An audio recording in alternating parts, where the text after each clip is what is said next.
எல்லோருக்கும் வணக்கம். நான் ஈரோட்டிலேருந்து அட்வொகேட் செந்தில்குமார் இந்த பதிவு உங்களுக்காக போடுறேன்.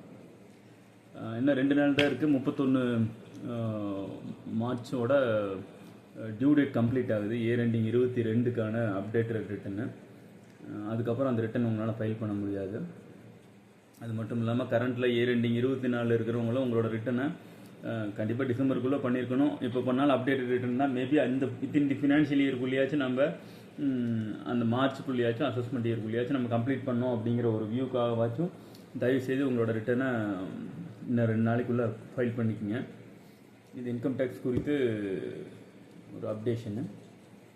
சப்சிக்வெண்ட்டாக நெக்ஸ்ட் ஒரு வீடியோ போடுறேன். அது இயர் எண்டிங் 31க்கு அப்புறம் புது கணக்கு போடுறவங்க எந்த மாதிரியான விஷயங்களை நம்ம ஃபாலோ பண்ணி வச்சுக்கணுங்கிறத சப்சிக்வெண்ட் ஒரு வீடியோவில் போடுறேன். உங்களோட இன்கம் டேக்ஸ் ரிட்டன் ஏதாவது ஃபைல் பண்ணால் பெண்டிங் வச்சுருந்தீங்கன்னா 22ஓடது இனிமேல் ஃபைல் பண்ண முடியாது. 23ஓடது பண்ணலாம், 24ஓடது பண்ணலாம். இது மார்ச் 31க்கு அப்புறம் 22க்கு இதுதான் டியூ டேட்டு. இந்த வாய்ப்பை பயன்படுத்திக்கங்க. உங்களோட ரிட்டனை ஃபைல் பண்ணிக்கங்க. தேங்க்யூ.